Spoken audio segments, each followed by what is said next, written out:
This is Ben. And this is Jeremy. And you're listening to Small Town Stoics. Right on. So, 2021. It's coming. Yep. It's going to be... Can't hard. be any worse. Yeah, well, it's going to be hard to top this year, is kind of what I was going to say. Yeah, I mean, if you're into chaos and drama and insanity, 2020 was your year. To say the least. I'm kind of hoping 2021 is just a wee bit calmer. Yeah, I'm looking forward to maybe a tiny bit of normalcy. Yeah. You know, at this point, seeing people's faces at the grocery store would be interesting. Yeah. You know, going to the grocery store without lathering yourself in hand sanitizer. Yeah. Yeah. And then coming back and leaving half your groceries in the garage so they can sit for a little bit. All of a sudden, it doesn't have to go in a refrigerator or freezer. Yeah, that would be ideal. There's a lot of things I miss though. I mean, I've talked about it before in here, but you know, live sports, going to games. Yeah. A mosh pit. I think I miss a mosh pit worse than anything at this point. You know. Yeah. Getting really hungry for that. But I mean, there's a lot of cool things on the horizon that are coming. That you know, I'm ready to get there. Yeah. You know, as far as new musics, you know, there's several bands that are putting out new records. Things like that, and they'll be touring hopefully and making, you know, get in there and throw some elbows with the young kids. Yeah. Yeah. You know. Yeah. I'd like for us to be able to finally go to see Bert. Yeah. I don't believe that's happening until the day we go. Yeah. You know, for those of y'all that don't know us, we're big fans of Bert Kreischer. The dude's an excellent comedian.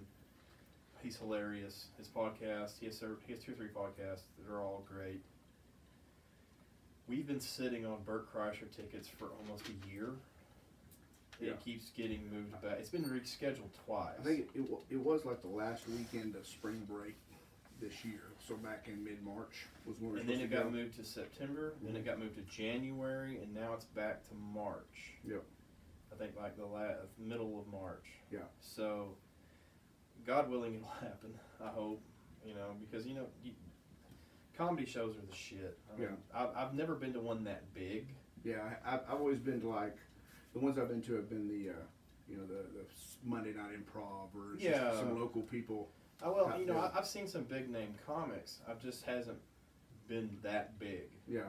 I mean, Stanhope is a huge name, but he won't play big venues. He's just that way, you know. I mean, I put Kreischer right now. He's on Joe Rogan level. You know, he's enormous. Yeah. He's more popular now than he's probably ever been, with all his stuff on Netflix, everything he's constantly doing, books. Yeah, he's got, what, 3 specials on Netflix? 3 on Netflix. The Cabin. Then The Cabin, and then they're working on the movie, the Machine movie, and then, of course, if you get on YouTube, there's hours and hours of content there, you know. And he also had that TV show for a long time called Hurt Burt. Yeah.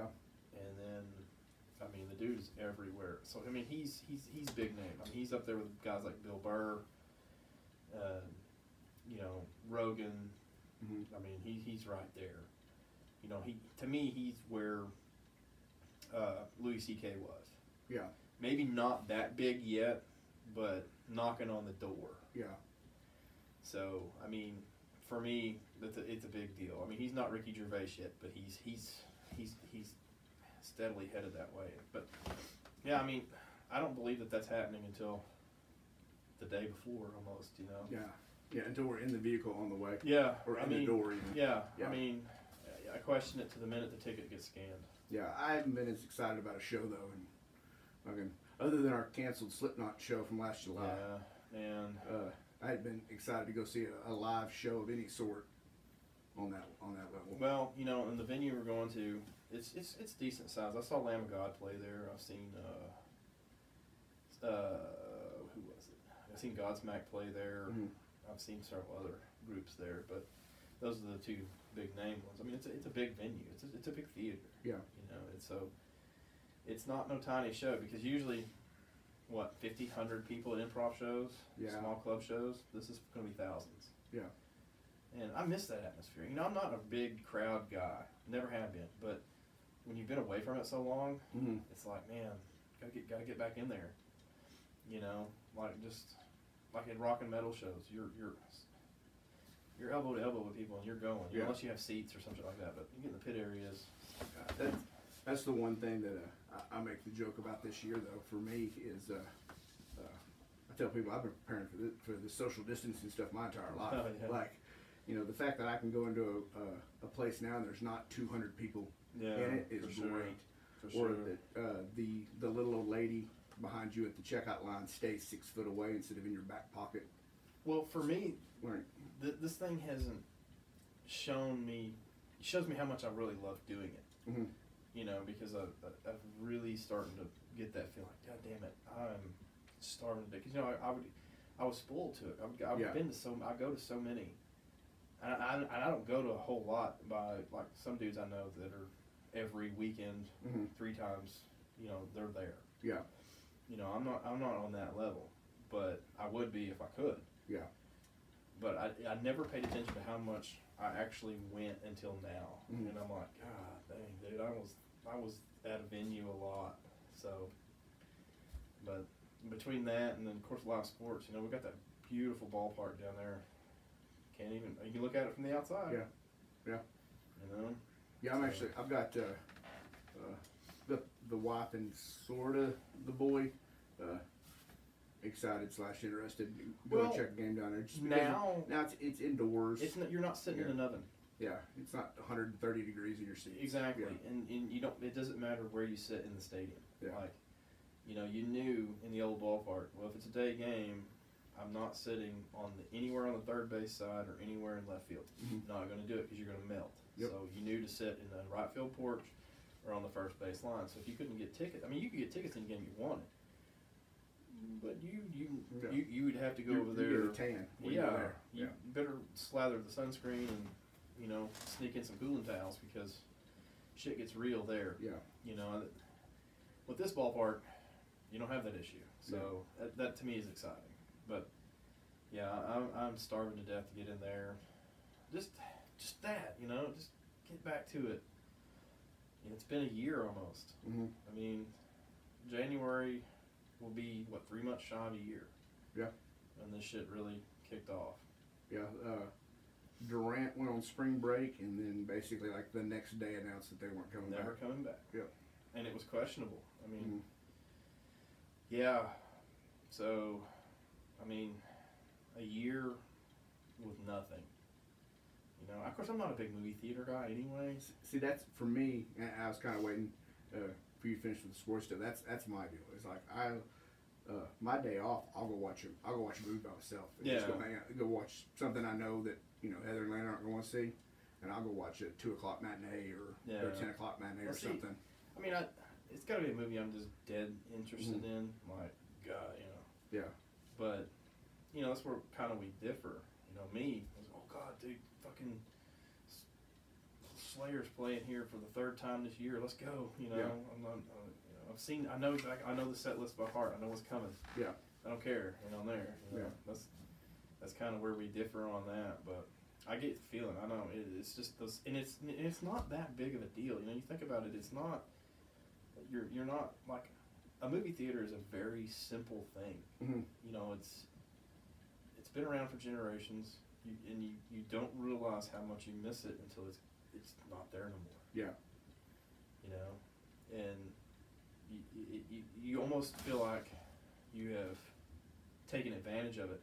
You know what I'm saying? To where like you just took it for not advantage, but took it for granted. Yeah. That it was always going to be there, and then all of a sudden nothing. Yeah. That's just crazy to me. The smallest things become the rarest things on earth. Like I said, just regular shopping has become a novelty. Yeah. Almost. You do it, but you don't see the huge Black Friday things and shit like that anymore because just of what it is. The question I have is, how much have people learned to do without these things that when these things are available again, how's it going to hurt the industry? I think it'll be the opposite. I think because it was everything.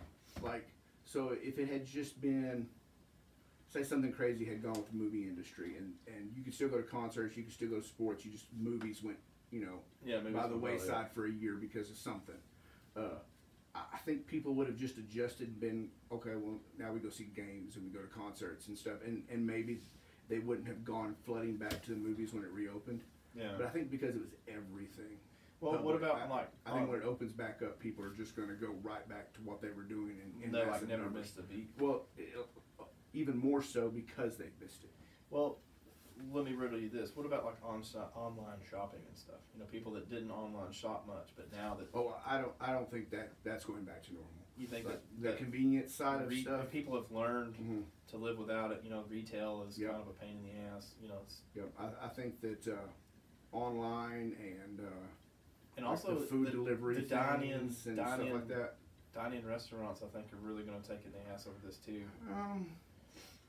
Because what I'm getting at is that the owners and stuff are realizing, hey, there's a niche market here where I can just be takeout only and not have the staff cut my overhead and be like, man, and do just fine. Yeah, and that's what I was going to say is I think that you're going to see a lot of them just stay with the delivery and maybe like smaller seating. Yeah. And then you're going to see others that are going to go to more like experienced dining.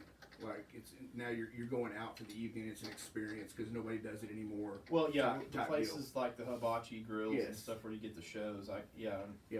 But like just some of those mom and pop diners that have realized, hey, I can do curbside and text and actually probably make more money because, like I said, you don't have the overhead. Yeah. And that's the sad thing. I mean, you're losing people's jobs to that, but I mean. And that was a discussion that I've had with, other people, and it's been like, how well have these businesses adapted to with less and figured out, hey, we don't need what we're doing. We don't need a huge staff. Yeah. We can do this without. I just wonder how much of that is going to translate going down the road. I think there's going to be a lot of them that stay with what they're doing. Yeah. And then there'll be some that keep what they're doing and go back to in-house seating and stuff. But I think moving forward, you'll start seeing more restaurants open up that are just doing the curbside and the delivery. Yeah. Like the new places opening up that's what they're doing because they're realizing, hey, I can get in this with a 300 square foot building. This is basically just a foyer area and a kitchen and a window, and I can serve food and make money and stuff. And get my product out there. Yeah, versus hiring a wait staff and managers and shit like that. And then having to deal with all the health department issues and cleaning and so on and so forth. And, a 300 square foot place like you're talking about versus, 1,600 price wise is night and day there. So your lease is not going to be near what it is. So I agree there. I think that that industry, and there's going to be others too. I think the shopping industry is going to go largely online just out of convenience because people have learned to do without it. And I think the restaurant industry too. I think it's going to be a huge difference. Now, granted, like we said, the experienced dining places, sure, people want to get dressed up and go do whatever. I get that. But they're going to be fewer and far between. Yeah. They're going to be more of a travel destination and things like that. What they said, what is it, like 50% of the food industry has disappeared in the last year? Yeah. Something like that. And not to mention, I mean, even before this all started, there were several of them that were going down anyway. They were going the way of the buffalo. Yeah. It's so hard to own a restaurant. Well, I mean, you get 2 or 3 bad reviews online and you're not getting new customers. That's all it takes. Yeah. That's all it takes. And so. And, at least with the takeout business, you're not out a whole hell of a lot on that. Yeah. I think the one thing that will come back and thrive like a motherfucker will be the bar industry, though, because people still want to go out and drink. I think that's going to come back with a vengeance. Like, you're going to see shit you have never I think the bar and club industry will be fine once it comes back. Oh yeah, they'll bounce right back. I mean, they'd be fine now if they weren't getting fined and reprimanded for being open and having your capacity cut and hours being cut and things like that. You know, that's one of the things that's really killed a lot of the places around here is, well, not around here, but in Texas. Mm-hmm. You know, you've got to be a certain percentage food, and a lot of these places are not that. You know, they're just not. Like, that would close the doors on some places around here. You know, it would just totally shut them down. Yep. I mean, unless they went and bought a bunch of chips and salsa. I mean, that's really how they would have to skirt it, is things like that. Like, get a microwave and get some boneless wings in that bitch. Yep. But then wings again, and cheese sticks. But then again, they would just start having to dealing with the health department. You know, anytime you bring food into the health department, comes rolling around, and you know, in hell, there's some of these bars around here that there's no way in hell that they would ever pass a health inspection. I can think of you're spot on with that. Yeah. So I mean, yeah, the bar and club industry is going to bounce right back, but the eateries, I think, is going to be the one that takes it the hardest. Yeah, I really do. I think really my concern is is not just a specific like lane of retail sales, but the level.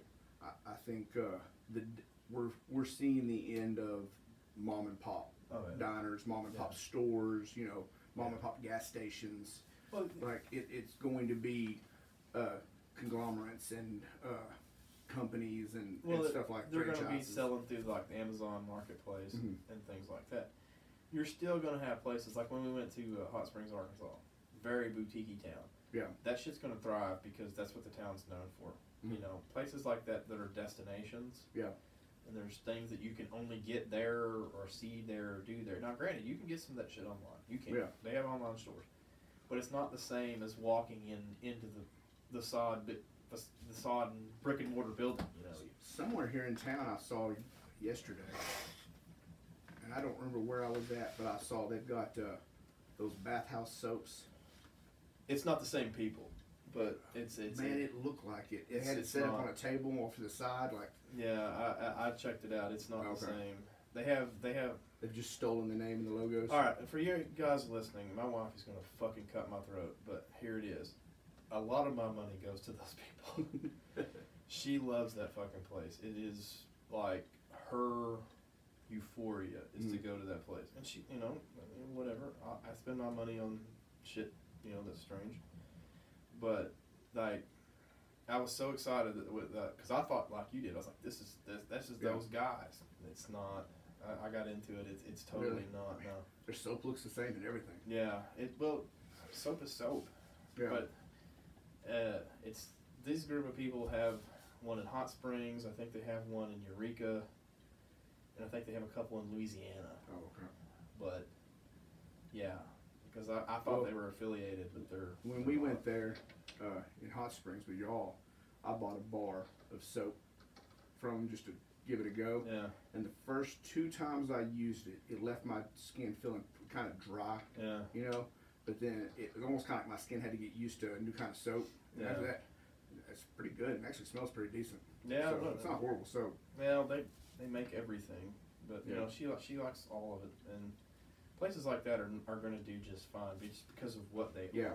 You know, there is a special place in the world for them because, you know, like a soap store, it's hard to shop online because you can't smell the product. Mm-hmm. Like you can have it described to you 1,000 different ways, and then it totally not be what you think it is when you get it.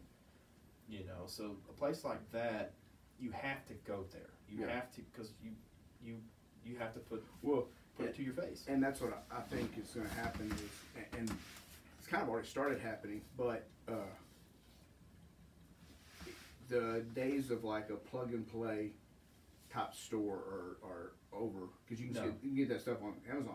But I think people have seen over the last year, you know, there's that old, you know, if you look like you were going to go start a business, everybody, man, owning your own business is dangerous. You know, it could go under and you're left without a job. And the thing that I've always thought was like, well, that's fucking stupid because I can go work for so and so, and if he can't run his business right and he goes under, I'm still out of job. Exactly. At least if I'm opening my own place, you know, I'm in charge of making decisions, and if it fails, it's because of me, not because of the dude I'm working 40 hours for and getting underpaid. Yeah, and possibly embezzling from kinds of shit. And I think people this last year have realized, hey, it's just as dangerous in the workforce as it is opening your own business. Yeah. Why don't I open my own business and do something I like doing? And I think we're going to see a rise in entrepreneurship and businesses, especially in those, like what you're talking about, like the niche, like boutique type markets and things like that. And people have had time to get a hobby and find a craft. You know, like let's take Heather for example.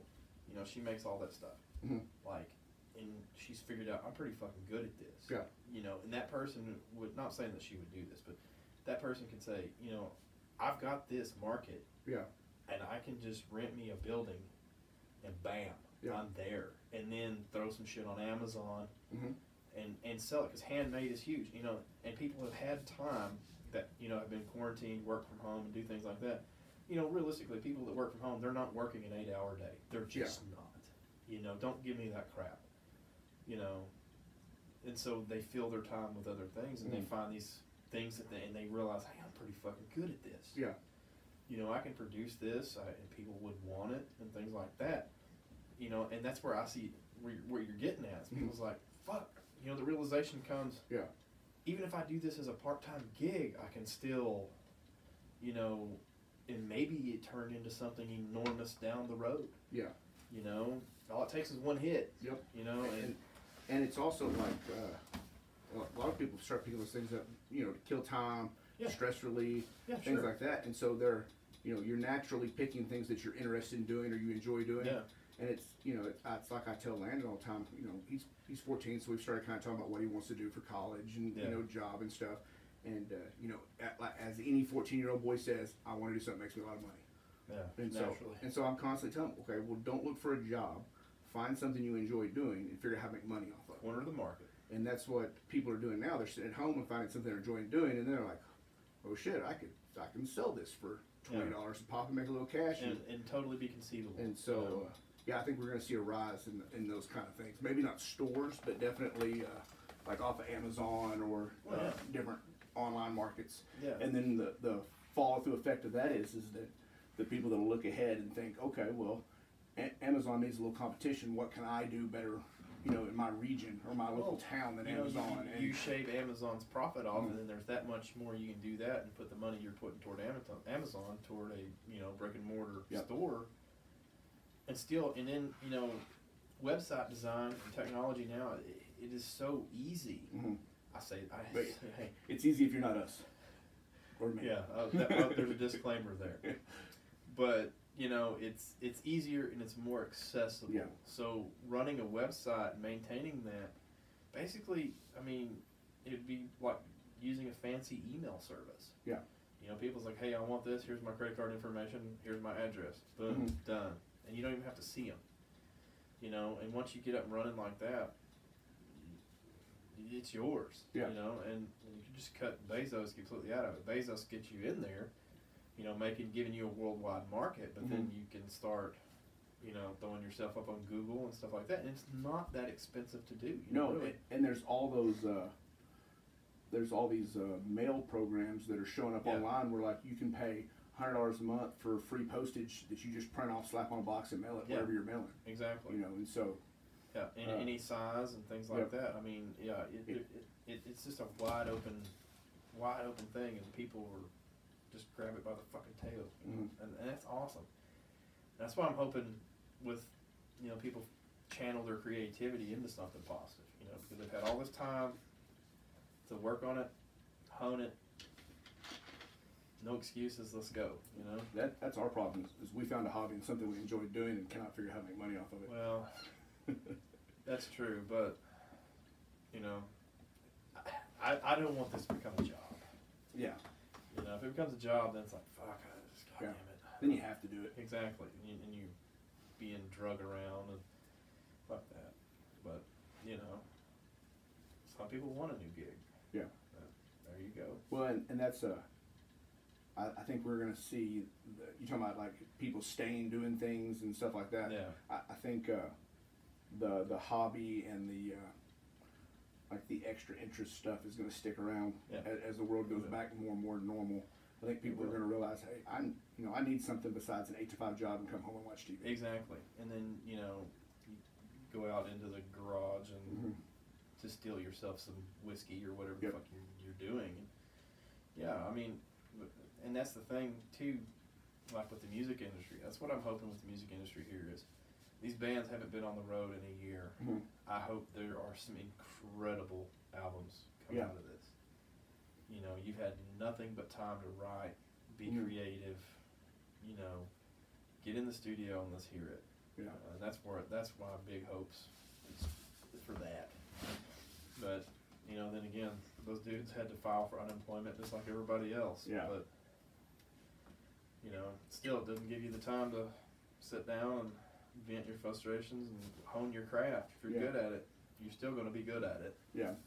So, yeah, a lot of positives I do believe are going to come from this. I really do. And I think the positives are going to outweigh the negatives. Sure, people are going to lose their jobs in the food industry, but you can always do something else. Yeah. You know, I hate to say that because that's the normal. Just find another job. Well, sometimes you fucking can't. Yeah. Well, but what I'm hoping people realize now is, so that old adage is, you know, okay, well, you got fired from your job over here, go get a job over here at this other plant. Well, sometimes they're not hiring. Yeah. Well, I'm hoping a lot of those people look around and say, fuck, I can make T-shirts. Exactly. And I can sell T-shirts, you know, or I can, you know, I can make pocket knives in my garage, or you know, and learn that, hey, maybe I just, you know what, all right, fuck you and your restaurant, I'm gonna open my own up. Exactly. I'm gonna buy a food truck. You know, I'm hoping a lot of those people that are going to lose their jobs because of how the world's changing look around at how it's changing. Okay, and how can I make sure this doesn't happen to me again? Yeah, exactly. And they're the ones that are, you know, pushing the envelope forward on what's new and possible. And see, and that's a positive too, because I mean, you think of all the new and kind of advanced things that they're going to be doing. You know, like these culinary arts and shit. Yeah. That they've had nothing but time to hone and figure out. You know, and so yeah, I mean, a lot of positives are going to come from this. I mean, I think it's going to greatly outweigh the negatives, but I don't know. We'll see. Well, it's a smaller version of the saying. You know, hard times create strong men, and strong men create you know, good times. Yeah. Well, we've been through a year of hard times. Hopefully, some people figured some things out. Yeah. You know, it'll push some things forward. Yeah, I mean, they have to. Yeah. They have to. It's just all there is to it. You know, the old make it happen. But you know, the thing is about that is you just have to hurry up and wait and see. That's how it goes. And the way 2020 has went, it's hard to be optimistic. You know, it's really hard. Yeah. Well, I don't know. It's the whole this too shall pass for me. Yeah. Like, you know, it's shitty hard times right now. You know, a lot of stuff's going wrong for a lot of people and stuff. But like, you're already in hell. Keep pushing forward. Yeah, that's true. I mean, honestly, it probably for a lot of people it can't get any worse. Yeah. I guess unless you die. Yeah. I mean, and realistically, I know that the cases in our area are fairly high compared to some other places around Oklahoma. I still think we're pretty low on the national top scale. Yeah. But I mean, really, our area of Oklahoma hasn't been hit too hard with a lot of the real hard times like some people have. No. I mean, people have been negatively affected. And I'm sure there are people out there that have, you know, been drastically negatively affected. Sure. But not on the scale of like some of the other major cities or states that have been really hit. Well, I mean, the thing about it, in a small area like this, nearly everyone is an essential worker if you really get down to the nuts and bolts. You know, there's not a lot. I mean, for here, I guess the only people you could label non-essential workers would be like waiters and stuff like that. And don't get me wrong, I'm not saying you people are bad or anything like that. I'm just saying We're using the government definition. Because people that work in the groceries and stuff like that. Well, there's like 4 grocery stores in town. So, you know, gotta get that. That's like Walmart. I don't think their automotive department's been open in 8 or so months, and they've moved all those guys to where they're door greeters and counters and stuff like that. They just repurposed them. Yeah, I mean, but you know, they're big enough to do such. Yeah. But you know, if you look at 90% of the jobs out there, they're in this small area. They are considered essential because as the services that are provided. Now the boutiques and stuff like that, not so much. But, you know, not everybody works at those places. Yeah. You know, those are 2 or 3, maybe 4 people work there or whatever. Yeah. You know, the same thing with some of the, you know, restaurants and stuff like that. So, but, I mean, you got tons of healthcare workers here, tons of municipal workers here, tons of people working grocery, tons of people working, you know, essential services, plumbers, electricians. I mean, this town has more plumbers and electricians than I don't understand how there's business for them. Yeah. There's so many, you know. But those are essential workers. You gotta have them. Yep. You know, it's so, you know, here it not so much, but in large cities, yeah, I get it, totally get it. Yeah.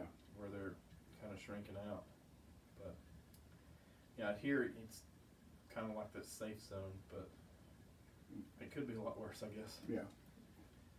But you know, oh well, it's worked out pretty well. So the vaccines are rolling in, and maybe that'll be our savior. We'll see. I'm kind of curious to see what the timeline is for, what is it? There's 4 levels, right?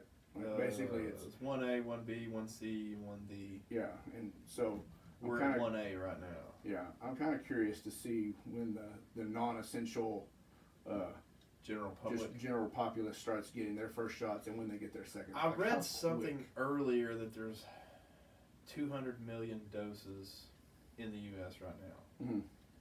So that we got 300-something million people. Yeah, but 200 million doses will only inoculate 100 million people because it's 2 shots per individual. How far apart can those shots be? 3 weeks. 3 weeks. The one Amanda took was 3 weeks. Okay. The Pfizer one. Now the other ones may be different. The Pfizer one was the first one to get here. Yeah. And so 3 weeks from Monday, she'll have to take the second round. Yeah. Well, and that's what I'm hoping is now that they've approved that second one, that between the 2, production will get ramped up enough where maybe by February, March, everybody will be getting their. That's kind of what the feel I get is that it's going to be at least the first round will be available by then, because you know they're cranking it out now. Yeah. The formula's there. Let's just get it rolling. Yeah. But the logistics of distribution has been an issue. But I think the 1A is people, frontline healthcare workers, so nurses, doctors, radiology, basically anybody that patient care, and then people over 75, I think falls in that. They may be 1B, but anyone in a care facility, so nursing homes, retirement homes and stuff like that, and those workers are 1As. And then I think 1B is 75 plus, compromised immunes, and essential workers, so municipal, grocery, things like that. And then 1C drops down to 65, and then I forget. But there's 4 tiers. Yeah. But I don't have a problem with the way they're doing it. At least they put some thought into who needs it to go first. But you know, it kind of feels like a lot at the end of the tunnel. But then again, you realize this disease is always going to be here now. Yeah. I mean, it's going to be the new flu. Officially now, since there's a vaccine, and if the vaccine's viable, it's going to be the new flu. You know? Yeah. It's not a death sentence now. It's like, well, you know, you took the vaccine, it's not going to be as bad. But yeah, and what'll really be bad is it's a yearly requirement. Yeah, that's a question that I've had. I've never asked, but it's crossed my mind. Is this going to have to be a yearly thing? Yeah, like with the military, I have to take the flu shot every year. Yeah, like so it's not optional. Well, so ours is optional, but I don't think this will be. I think like we need to do it. I think that's what it's going to be. I don't know though. I'm not me putting words in my mouth, but yeah. You know, I don't know how it's going to go. I'm going to take it. I don't give a shit. You know, at this point, if it, this will restore some normalcy. Do it in my eye if I have to. Let's go. Yeah. You know, let's get this party started. But that's the question I have: is this thing going to be ever evolving like a flu shot and have to be a different strain of vaccine every year? Mm-hmm. You know, like with a flu shot, they just kind of throw it at a dartboard, like, well, it's likely going to be this strain, so this is the one we're going to go, and then you get inoculated, and then you get strain B instead of strain A or whatever, and strain B ends up being the one. Because there was one year where like the flu shots were basically ineffective. Yeah. I think it was like 2 years ago. I think so. And because they guessed at the wrong one, you know, I don't know with this, but I got a feeling that this is going to be a yearly thing. Yeah, it's got that vibe. And so, maybe they can hone it down to where it's not 2 doses.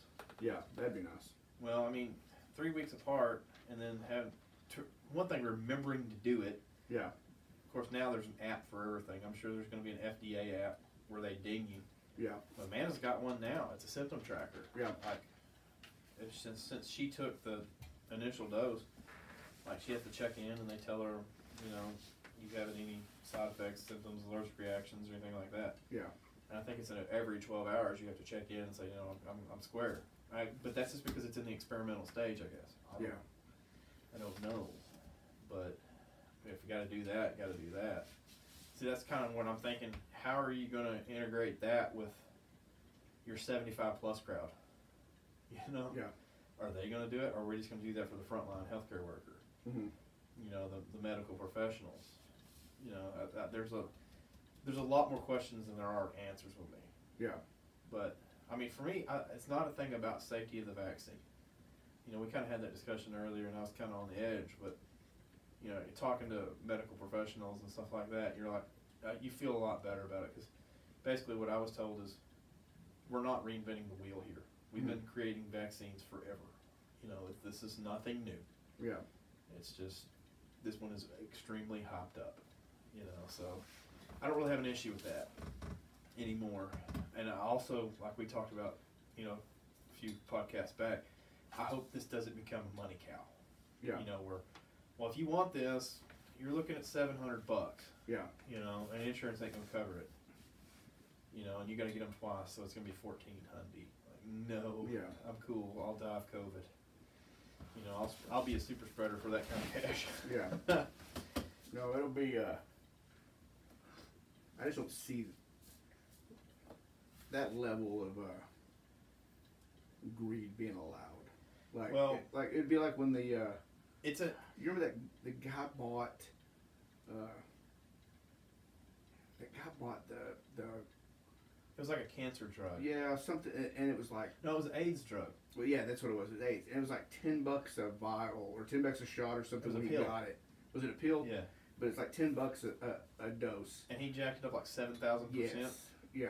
And then that shit broke, and like they basically fired him from the CEO job. He almost went to jail. Yeah, well, he should have. Like, no, that's agree. racketeering, if you ask me. But I think that's the kind of the level it would go to if somebody started trying to charge. Well, the pharmaceutical industry right now has such a black eye. Mm-hmm. You know, especially in the last about decade, you started seeing, you know, hey, we're having to ration insulin here for people that are type 1 diabetics that are insulin dependent. And then it kind of brought that to the forefront. Mm-hmm. You know, I never really thought about it because I didn't take anything. Yeah. You know?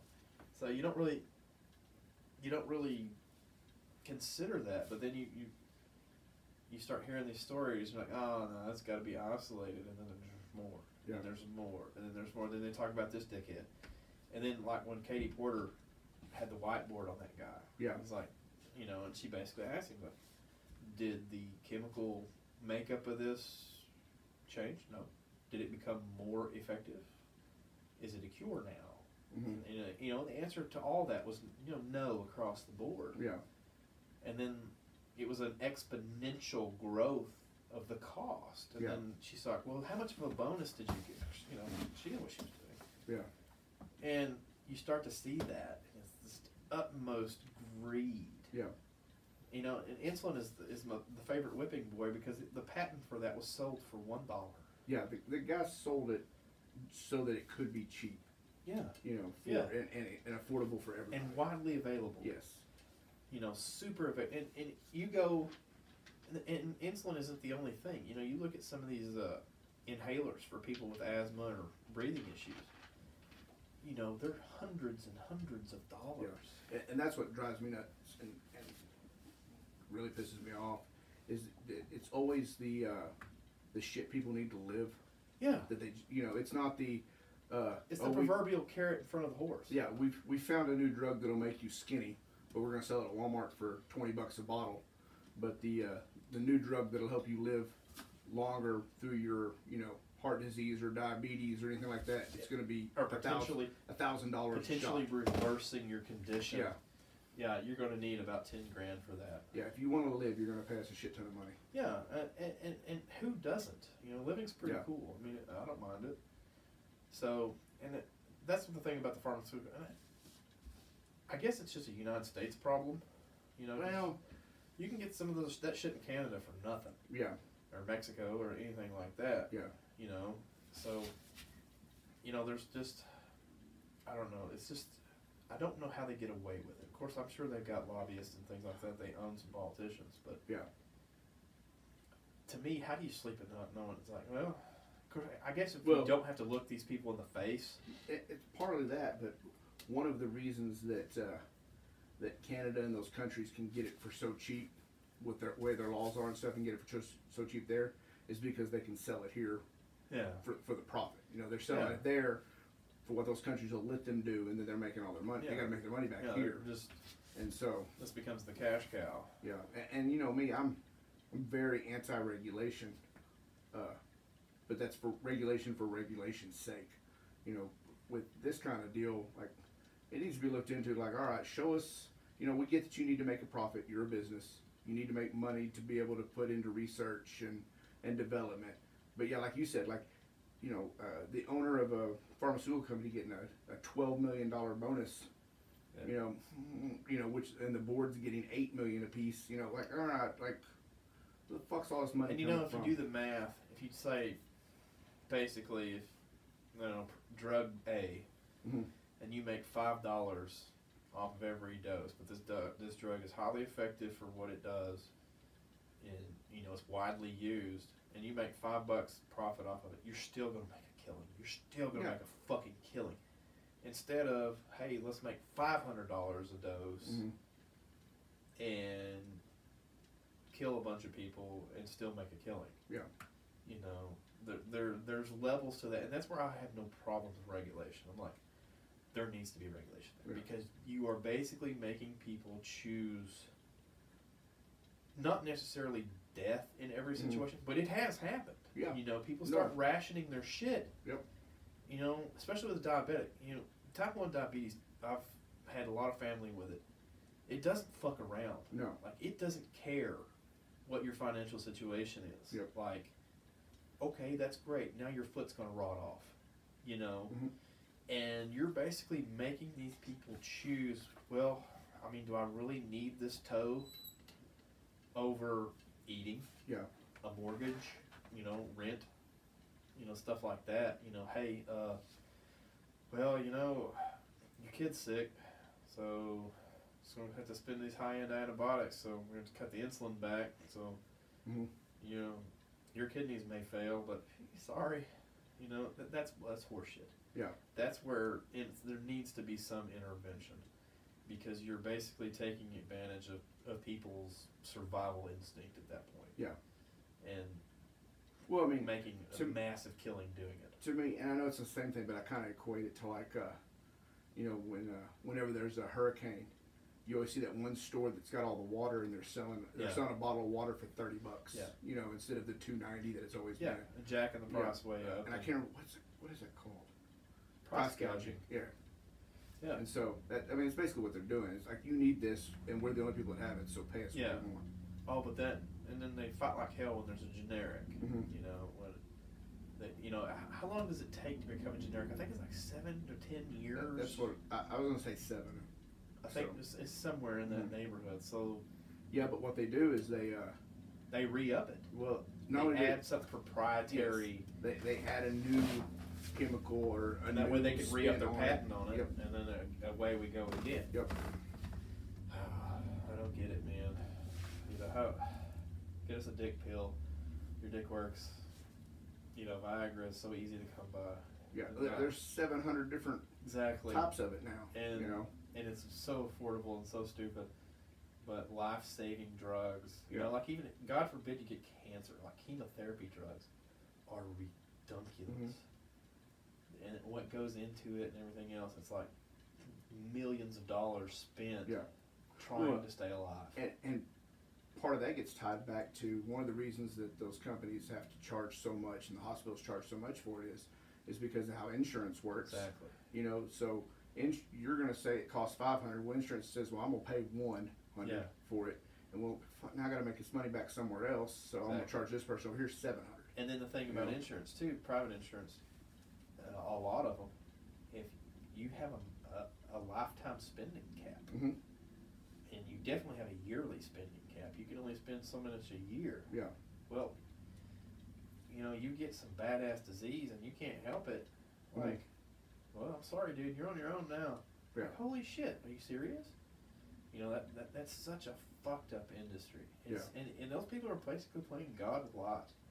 You watch that documentary, Michael Moore made it. I forget what it was called, but when he did the healthcare stuff, and it's like these people were making health decisions that were not doctors. They're like, I don't think Barbara needs that, so fuck her. Yep. But I guess it's so much easier to make those decisions against people when you don't have to look them in the face to do it. Yeah. They're just a voice on the phone or something like that. Just basically like, or you call them and tell them no. Or they come out with a little card that says, hey, if it meets any of these, it's a no. If it meets any of these, it's a yes. Yeah. And then it's just, well, I'm just following the operating procedures. This person met this requirement. That's what they got. Well, then that's when you get in the pre-existing condition hole. Like one of the ladies had a kidney infection at some point in her life. Well, that's a pre-existing condition. Yep. Hey, fuck if it is, Yeah. Oh, you were pregnant. Oh, really? Well, that's bad. Yep. And a lot of fear that they had with this COVID thing is like if you tested for antibodies and they did away with some shit in the ACA, they were like, dude, that could be down the line considered a pre-existing condition. Yeah. So, and you're just giving the insurance, because the insurance company isn't there to save your life. They're there to make money. They don't give a fuck about you. The only time they give a fuck about you is when you quit paying that premium. Yep. And even then, they're like, oh, die, motherfucker. So that is such a fucked industry. Such a fucked industry. And I could go on and on about it, but I don't know how you can play ball with people's lives. Yeah. And go home at night and be happy. But I guess if I'm living in a $12 million castle in the hills of where the fuck ever, and I don't have to meet these people. And that's what I was saying about the little operating procedures. The people living in those mansions and stuff aren't the ones saying yes or no. No. They're the ones that gave out the little card that says, hey, this means yes, this means no. And it's a dude making $15 an hour, making those decisions based on a card that he got given by the higher ups. On the phone with a headset. Yep. And like, it's just piss poor. Yeah. And then you look at their profits, and it's just record after record after record profit, and it's like, God damn, man, seriously. I read a stat the other day.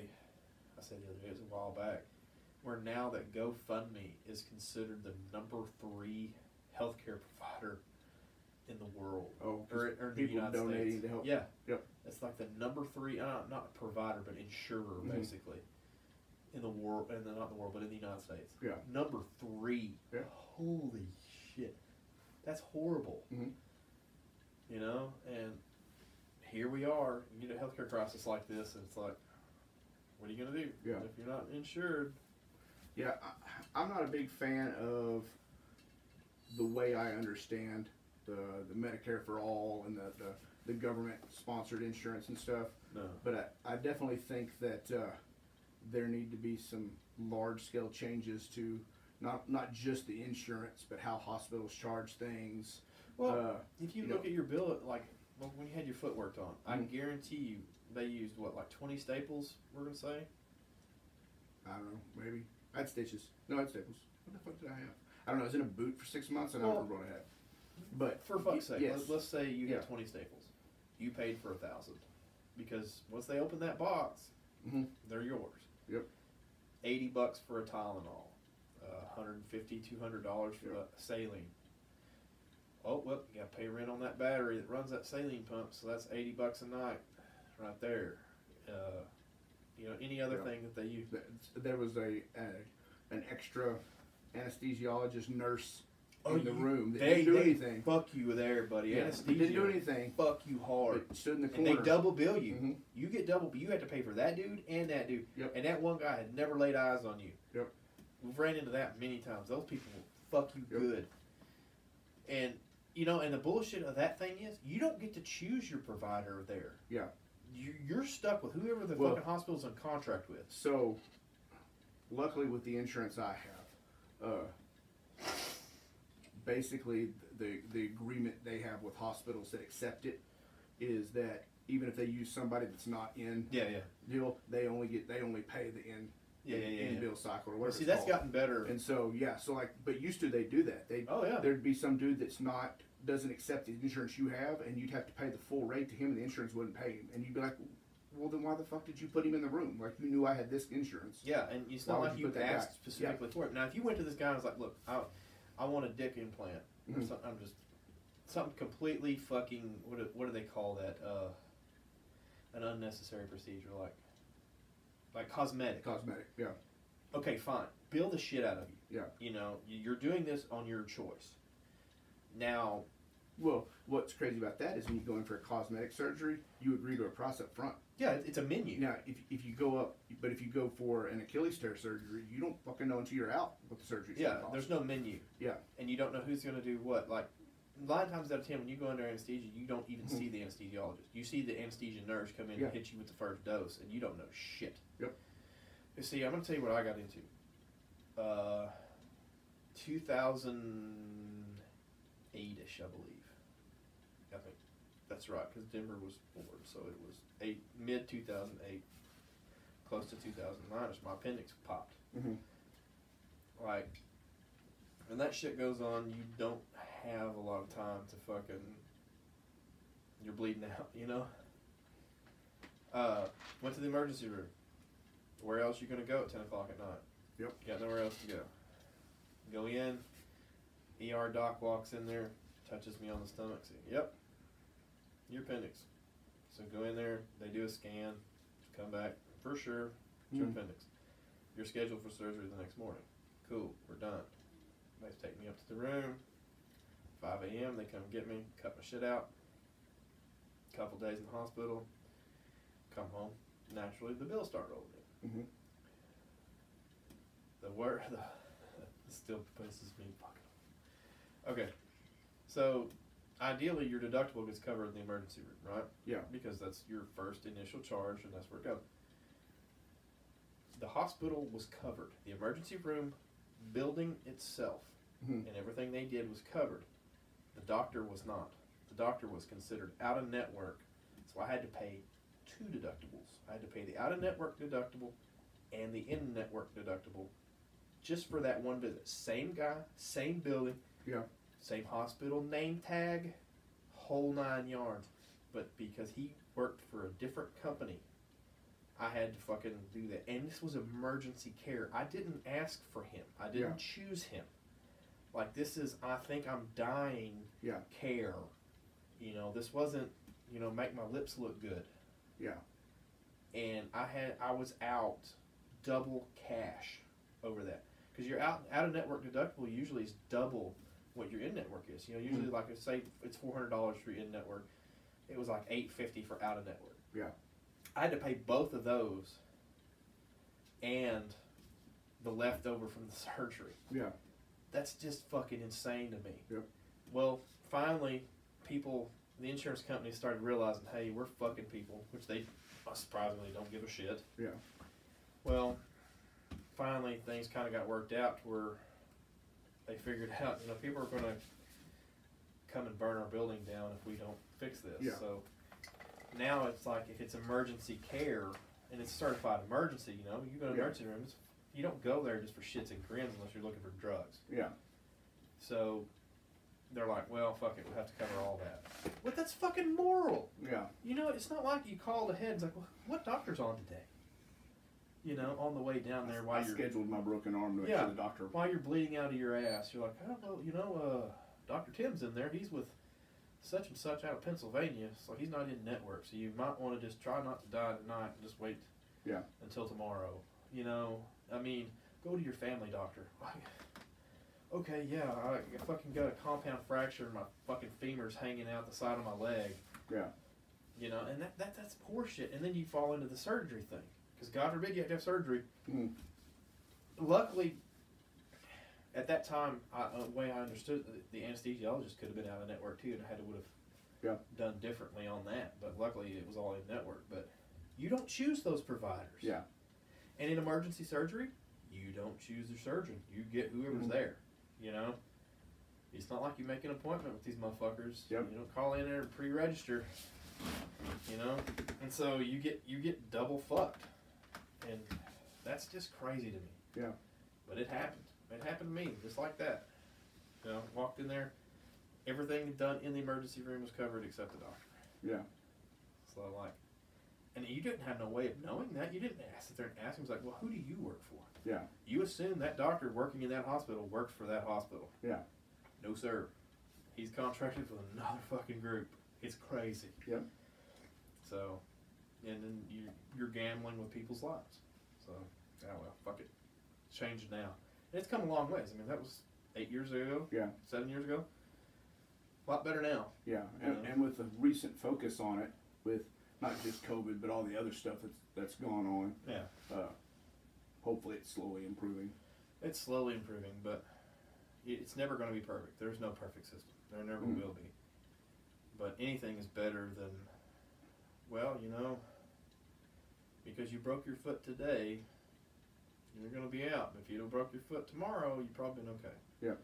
You know, that's just horseshit to me. How that gets around, but it's such a racket too.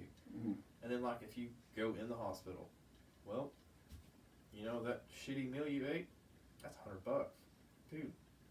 I can eat a really nice steak meal and all that stuff for that. Sorry. Yeah. And if you stay, and they always keep you past noon, so they can bill you an extra day. Mm-hmm. You know, it's like, for-profit healthcare is a joke. But that's just how they roll, you know? Yeah. Even... Well, but that goes back to, like, the insurance companies and stuff. You know, the hospitals, because they pay, if you don't have insurance... Yeah. You know, a lot of times there's a cash rate, and it's cheaper than the insurance rate. 9 times out of 10 it is. You know, and so but that's what they're doing. They're making their money back up to the insurance. Yeah. You know, for what they're having to pay for the cash back. Yeah.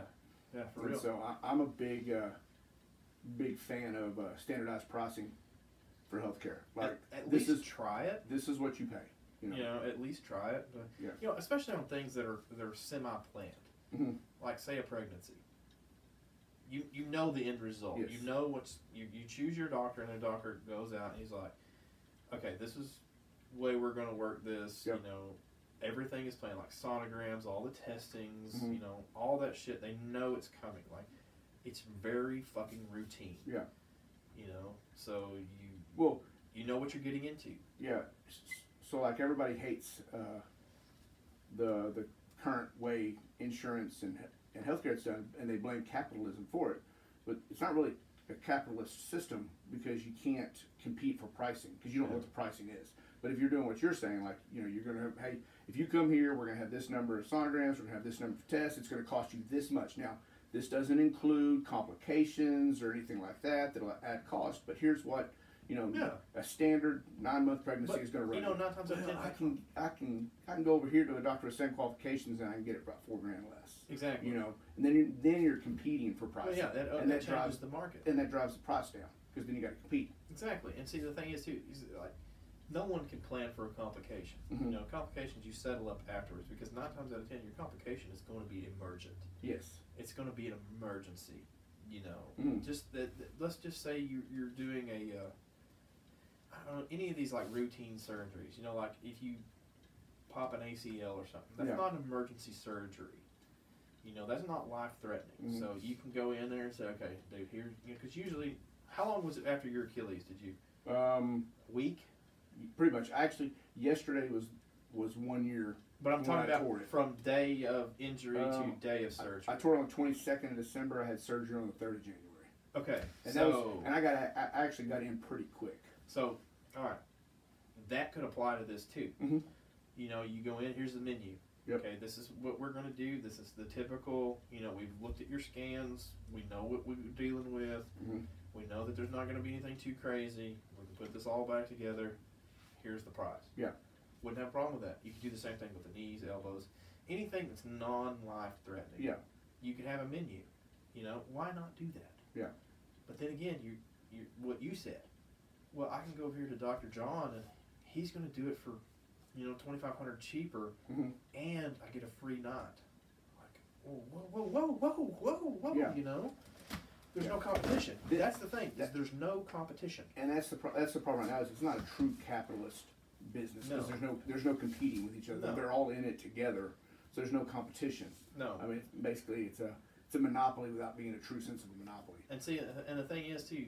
Now this can't apply to emergency care, but emergency care, you never know what you're going to get into.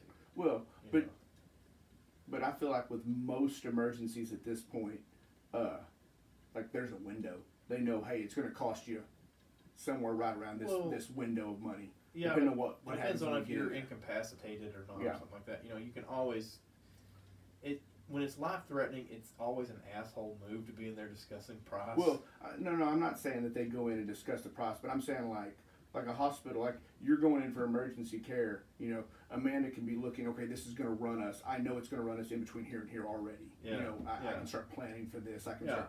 What the fuck is this charge here for? Yeah. You know, that kind of stuff. Exactly. Like he's not even on saline. Yeah. Like, we're not buying that. Yeah.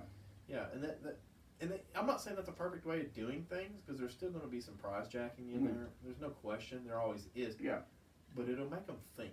Yes. It's like, well, you know, especially like on the non-emergent stuff, he's like, yeah, this dude has a better reputation. He has great Google reviews, and he's a grand cheaper than you. Yeah. I'll drive the extra 50 miles. Yeah. You know, to cover that. Yeah. And to me, that you're right. That would drive costs way down. Yeah. You know. The second thing they could do that would drive costs down is cap student loans at 0.2%. Well, yeah. Because a lot of reasons those doctors are charging and hospitals are charging crazy prices is because the doctor's got to make a shit ton of money to pay back his $500,000 student loans. Oh yeah. Because he's getting them at 10% interest. Yep. And having to pay that shit back. And then his loan is being sold to a new bank every third year. Yes. You know, and then the interest they reevaluate. Mm-hmm. And so if it's a racket. Yeah, and so if student loans got capped at 0.2%, then the loaner still makes some money. Yeah. You know, and then, but you're not paying. You know what? Med school $300,000, but by the time you pay off with the interest, you're paying $600,000. You know. I mean, so then you figure doubling in the time too that you're working for free as a resident. Yeah. And you're having to live off credit cards basically Yep. to, because you don't, being a resident, say you're on 12 hours a day in an emergency room somewhere, you don't have time to work another job because by the time you go home to go to bed, you got to get right back up and go again. Yeah.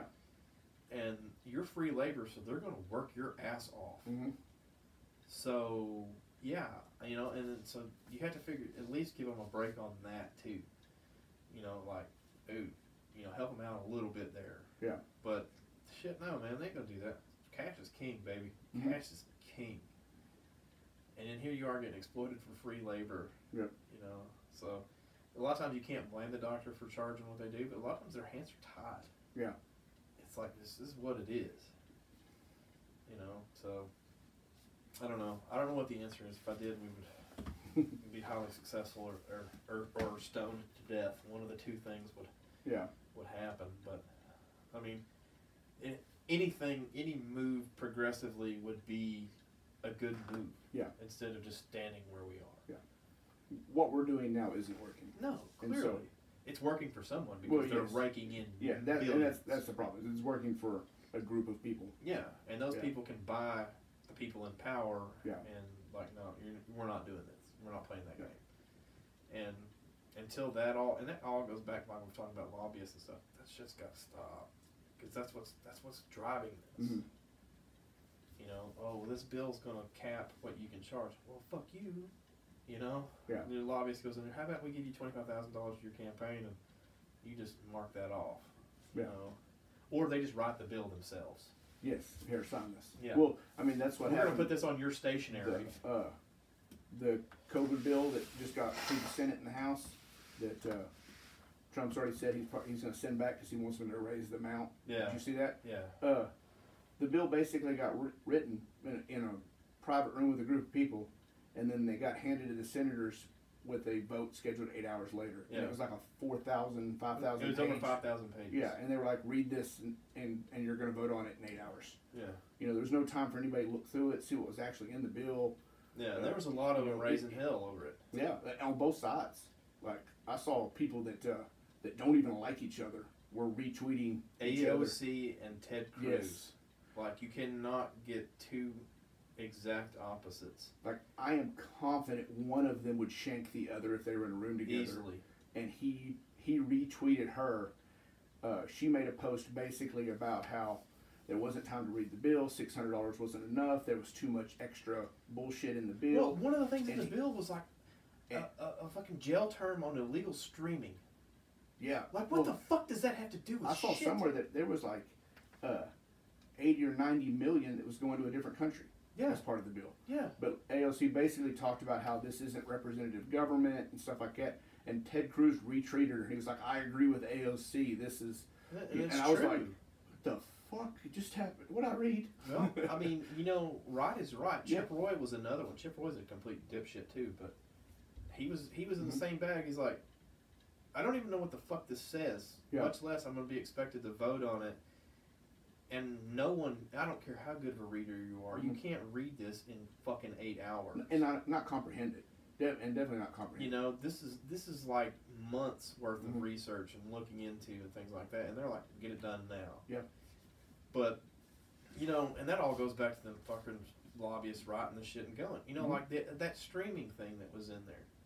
Like federal prison time over illegal streaming. What the fuck does that have to do with COVID? You know, what the heck? People are streaming more, but and it's not even like I'm gonna get me an illegal copy of Wonder Woman 1984. It ain't that. Yeah. It's these companies that are streaming illegally. Yeah. Okay, let's deal with that later. Yeah. You know? And so I didn't have a chance to look it up earlier, mostly because I forgot to. But did they do away with the line item veto? Absolutely. Okay. Long ago. Clinton was the only one that ever got to use that. That's what I thought. He used it one time. Did he? One time. Like, just seems like in a situation like this, that would be a nice tool to have. Well, say, well, you know what? Hey, here's all the COVID stuff that I'm going to approve. All this extra fat that's on here. Like, no, put together a new bill with it. Well, the thing is, I think a line item veto would be situational. Like we're talking. You know, very situational. Because, you know, that's given one dude a lot of power. Yeah.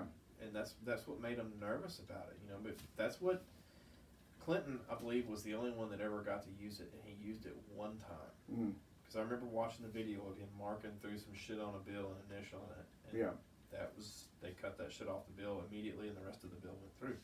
It's a great idea. It's a fantastic idea. But then again, you have to look at what's getting marked off and who's doing the marking. Yeah. You know, and that question gets raised. Yeah.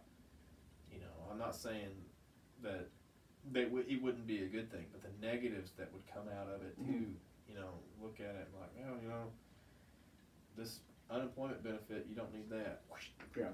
And there's nothing you can do. I don't know if you can vote and override that veto like you can on a regular veto. I do remember that. You basically, those became a new, like as part of their own new bill. And it would go through the veto process. That would be another thing too, though. That would drag the process out even longer if you really got to think about it, because they would turn 1-2 sentences the whole bill into a pissing contest. Well, but what I think would also happen though, down the road of it, is you'd start seeing less fat or was what the term's pork. Yeah. You start seeing less pork in these bills, and the bills would become more. They knew it would be specific. a waste of time. Yeah. Absolutely. But you know, even now, with the way that this thing was thrown together, I don't care who you are. You ain't got time to line item veto it. Yeah. you know, unless you just like, fuck y'all before I sign this thing, it may be 3 months. Yeah. You're just going to have to eat it. I think there's a time. I think the president has a time frame. It's auto vetoed. Auto vetoed, it goes right back and it starts over. But I know he came out and said that he wanted Congress to pull it back without him vetoing it and amending at least the payment portion into $2,000 a person. That immediately, like AOC and all of them, like jumped on board. Were like, absolutely, this. And they already wrote the amendment. Yeah, her and J-Pal. Was it okay? J-Pal. I knew it wasn't Ilhan Omar because I saw her retweeting the AOC post and basically saying, look, they've already got this done for you. Hell yeah, it took them 5 minutes to type that bitch up. There were Republicans that came out and were like, yeah, like we'll do this. The problem is Mitch McConnell. He's not gonna let that fly. He didn't want to pay $600.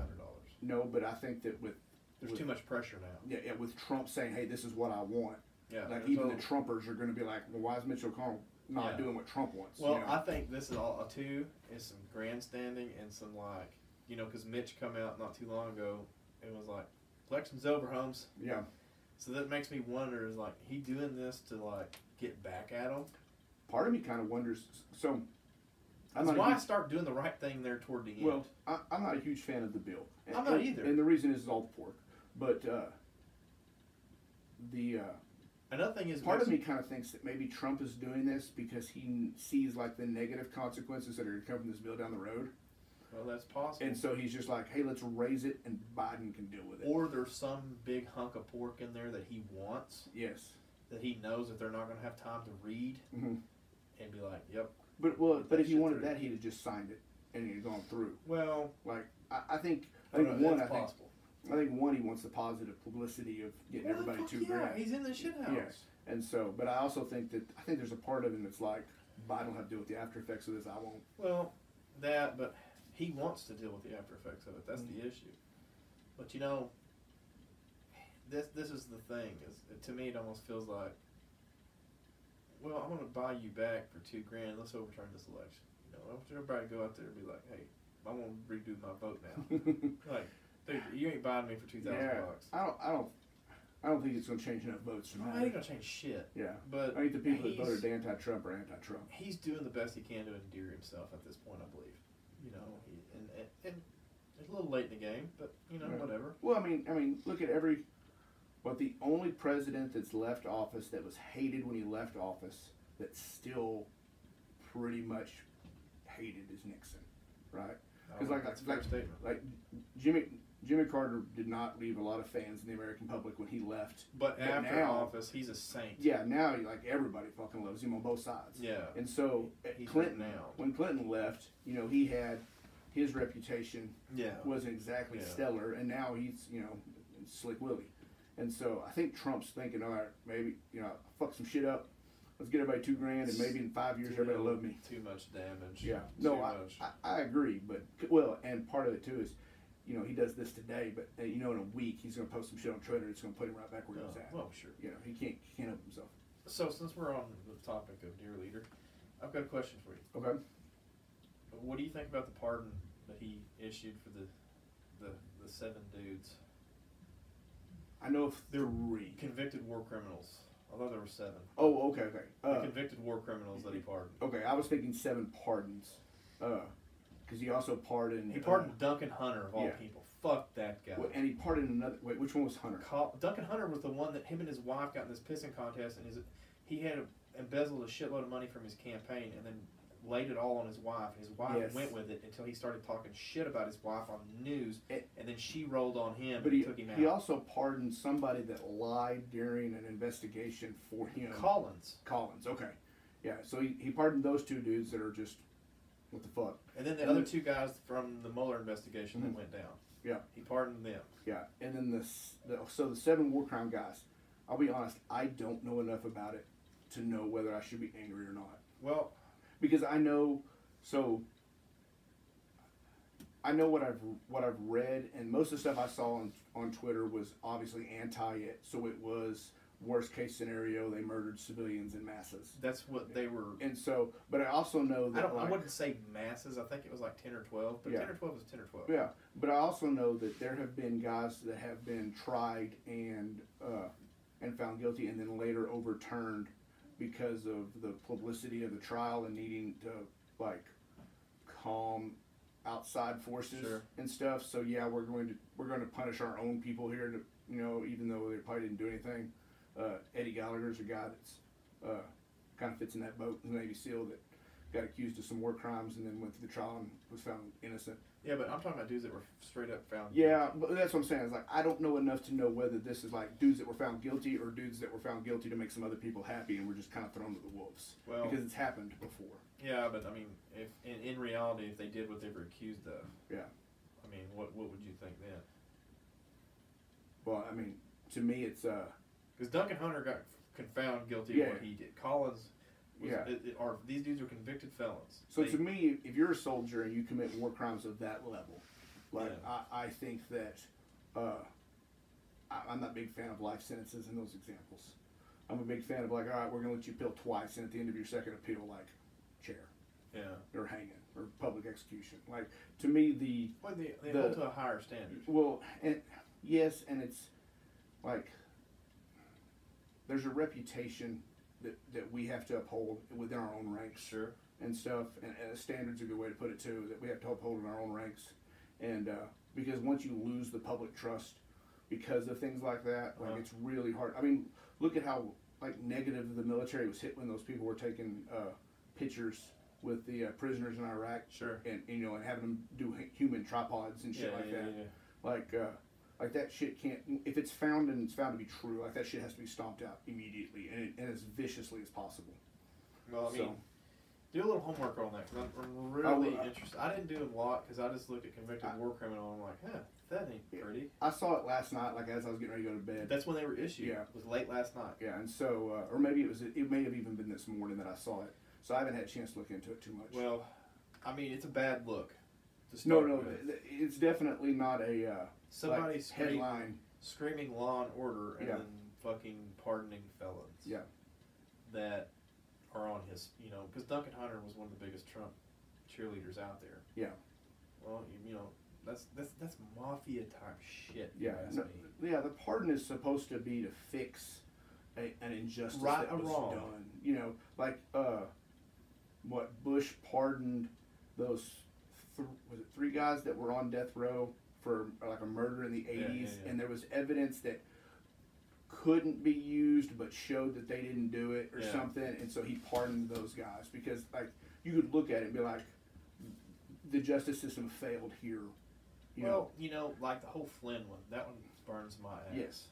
The dude admitted it. Based on his pattern. And he pled guilty. Yeah. Based on his pattern of who he's pardoned, I'm a little bit more on they probably did the horrible negative things and this is a shitty pardon side just because of who he's pardoned in the past. That seems to be his trend. You know, so and typically cheerleaders for him. Yeah. People that have been loyal, the mob boss basically. And I look at that and I'm like, God damn it, you know, this is the Law and Order guy supposedly. You know, he prided himself on, I'm the Law and Order guy. Right. Yeah. The Law and Order guy is pardoning war criminals and Duncan Hunter. Yeah. And Michael Flynn. And they're like, well, Michael Flynn didn't get a fair shake. He fucking confessed. How is that not a fair shake? Yeah. You know, when you say, yeah, fuck it, dude, you got me. That's not like, well, you're unfairly treated. That's me spilling my guts. You know, I look at that and I'm like, man, that is so chicken shit. And they're like, well, he's a great patriot and everything else. That dude has been a scumbag ever since he's been on the national scene. Yeah. You know, it's one of the things like the Obama administration told him. It's like, don't hire that fucking guy. First thing he did, hired that fucking guy. Yeah. It's like, and then he gets into this shit, and well, fuck it, pardon. Well, I mean, you can tell the character of a person by who they surround themselves with. Totally. I mean, and like whether it's Trump or not, like you can look at a group of people, look at who's in charge of that group, and tell what the character of that person is based on the people he's put around. For sure. And so, I just pretty much assume that if at this point that if Trump loves you, you've probably got skeletons in the closet. Well, yeah, or you or you're good. He owes you in a debt somehow. Yeah, or you're good for his image to like. Yeah. You know, and then you start hearing these murmurs of he's going to pardon himself. I don't think he can't do that. Nobody can. And even if you do, that's the biggest admission of guilt. I mean, what crime did you commit, dude? Well, Well, for one thing, you can only pardon on the federal level. Well, and you can only pardon things that have been convicted. Yeah. Like you can't pardon somebody that hasn't ever been charged. Yeah, you can't get a preemptive pardon. There's no pre-pardons. And dude, it's just such a clusterfuck. I don't know. You know, you look at some of the things and it's like, man, there's some people that should have never gotten the power that they got, and I hate to say it, he's one of them. Yeah. But, you know, like going back to the war criminal thing, I mean, that just leaves a bad taste in your mouth. You know, you hold these people to a higher standard. You know, from a civilian eye, these guys are on a higher plane. Yeah. They should be. And then they go do some dumb shit, you know, like appease to the mob boss, and it's like, yeah, fuck it. Yeah. Well, I mean, what's that saying to the people that he wronged? And so, on the war criminal things, what you're talking about, like, I like to remind people that you're right and a little too much. So, like, yes, people in those positions, like in the military and stuff like that, they need to be the standard. Not necessarily held to a higher standard, but they need to be the standard. But people also need to remember, like, people in the military are, you know, it's a giant organization made up of American citizens. You're going to get shitbags, and you're going to get gangbangers, and you're going to get, you know, Captain America. And you should also hold those motherfuckers accountable when they do stupid shit. Absolutely. Absolutely. You know, anytime you can attach the title war criminal to someone, to me, that's fucking horrible. Well, and I'm not saying that they shouldn't be, because they're like the American public, they should be held to a higher standard or a higher punishment level even. I think for the good of the confidence and the faith in the American populace, they've got to be punished even more harshly than normal. But what I'm saying is, don't judge. There's a tendency in America to judge the rest of the military on the actions of a few. Yeah. And people forget, well, we get shitbags too, like, you know. Yeah, at one point in time, you could get into the military. Basically, there was no restrictions on who we were taking because we needed people so badly. Well, the thing is, though, I mean, they have the reputation of taking care of the shitbag, though. Like, if the shitbag got out of line, we'll fix it. Yeah. You know, you didn't go through the whole court-martial process and everything else, and then, like, all right, this motherfucker's going down. Yeah. Like, it's settled. We're going to get some Leavenworth time out of this, or whatever their punishments were. Obviously, it had to have been. And then Donnie dipshit comes along and is like, no, fuck them, they're patriots. Yeah. You know, you're like, whoa. You know, not only a jury of their peers, you know, people above them were like, now, if there were scapegoats, I get it. Not a problem. But in this situation, the way the pattern seems to be that they weren't scapegoats to me. Yeah. It feels like there might have been something there. I don't know. I'm going to have to dig into it. There's been so many examples in the last 20 years of guys that were tried and found convicted, or just through the trial process of war crimes that weren't, when the details came out and stuff, it wasn't actually a war crime, or it wasn't what they were falsely accused, or, you know, things like they were mitigating circumstances, stuff like that. So I would need to look into it. But was that self-correcting, or was that something that was like, we had to wait for a presidential pardon? I mean, did those dudes that got found out later, did they get released, or was it over with, cleared? Most of the time it was found during the trial process, kind of like the Eddie Gallagher situation. Well, like he went, he was in prison for 2 years for the trial process, and so everybody had him convicted. That's before the trial was over. And so that's just how they do things. Yeah, that's how they do it, and that's how they do it. But what I'm getting at is, this has already been through the trial process. So granted, if they're going to take time and spend time and resources on it, there's likely something there. Yeah. Well, like, I know that there was and I don't remember his name. It was a couple years back. There was a lieutenant. He'd been found guilty of a war crime, killing like an innocent or a civilian or something like that. And then he got found guilty, and then a few years later, some information started coming out that there'd been kind of a cover up, that sure. that he'd been kind of the scapegoat for a mission that had gone bad and stuff like that. And I think Trump pardoned him. He got released, and I can't remember if it was a Trump pardon or if the conviction got overturned. But he spent 2 or 3 years in prison with a guilty verdict. Yeah. Until it's found out later that the story that had been told wasn't exactly what happened. If this is a correction of a right of a wrong, I don't have a problem with it. But well, I'll look into it tonight. And I'll be able to tell, reading through what happened, and I can look up some articles and what other people said. I can tell you real quick on which side we probably should fall on. Okay. Usually, there's some key things that start getting talked about if it's a scapegoat or if it's a bad call or an accident, mistake. Well, there's red flags. Yeah, there'll be stuff because I'm not saying that. Like, well, I haven't looked too deep. They may have very well shot, 8 or 9 civilians. Yeah. But I don't know the situation they shot them in. They may have been receiving fire and misidentified targets. Well, I mean, and I'm not saying they shouldn't be punished for that. I'm just saying they may not be mass murderers or psychopaths. Well, yeah. I mean, it's very situational. But here's the thing: you like you said earlier, you judge it based off pattern. Yeah. And you see the pattern so far has been scumbag, scumbag, scumbag, scumbag. Yeah.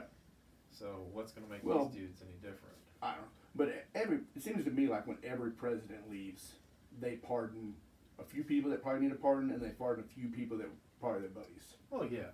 And so, but this has been all buddies so far. Yeah, this has been very blatant. Yeah, and it's obvious. Didn't the one guy just get convicted like 2 weeks ago? Yeah. So. Yeah, Collins just got convicted.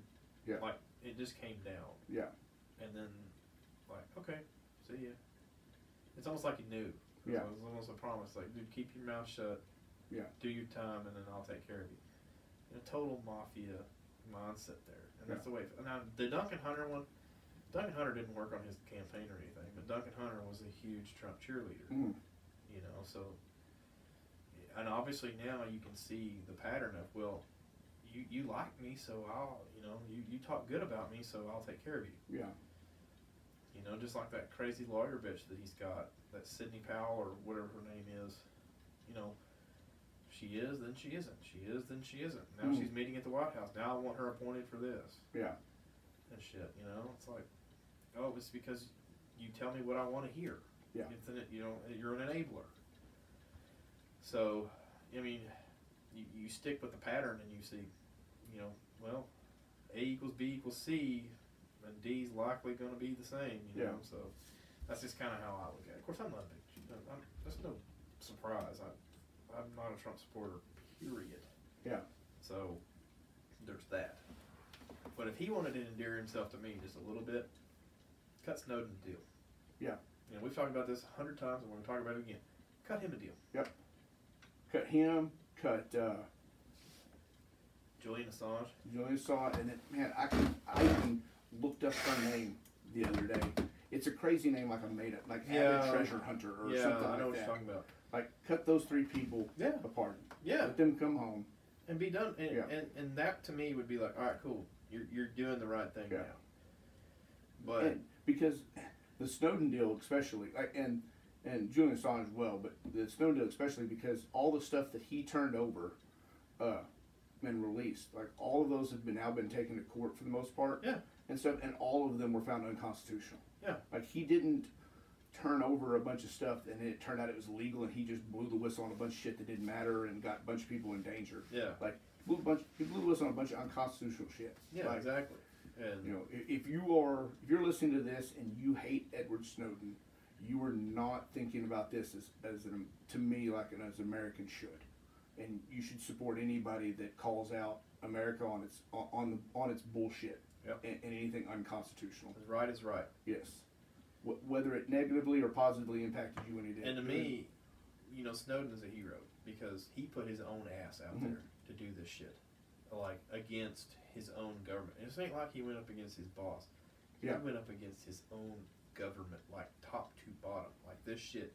Well, was huge. The big complaint on both him and Assange has been that they put lives in danger, right? Well, they put their own in danger as well, apparently. But I get that deal too. Like you're putting field assets and soldiers and stuff in danger by releasing this data. But they've already come out and shown Snowden gave them 3 days notice before he turned everything over. Yeah. Said, hey, I'm turning it over in 3 days. You better start pulling people out. You know, need make the personnel changes you need. Well, it just came out last week or the week before. Assange did the same thing. He said, hey, this is your last chance. I'm publishing all this stuff. You need to get your people out. Like it showed, like in text messages and emails, where he was giving them plenty of warning to make the moves that need to be moved. And they've been able to call his bluff. Yeah, well, and they haven't proven any loss of life on either one of them for the stuff.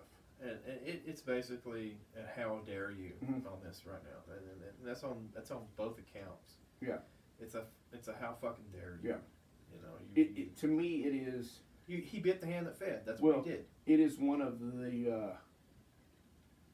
the biggest black eyes on the Obama administration. It's enormous for both of those. To be as pro whistleblower as they were when they were running, and to basically back all of the federal charges and everything against both of these is a giant hypocritical black eye for those two. It is. It is totally. And for Trump to continue that trend would be for him as well. Well, I mean, you can't depend on him to do the right thing anyway. Yeah. You know, it's obvious that he's going to do it. If Snowden is I don't think Trump will do it. If Snowden was smart, he would come out and say, stop the steal. This election was rigged. It's a fraud. This, that, the other. Yeah. You know, 5 more years of Donnie. Let's get 8 more years because of presidential harassment. Yeah. He'd have a pardon in 20 minutes. Yeah. One tweet is all he would have to do. Yeah. He'd go back and delete it after pardon was signed. And be done with it.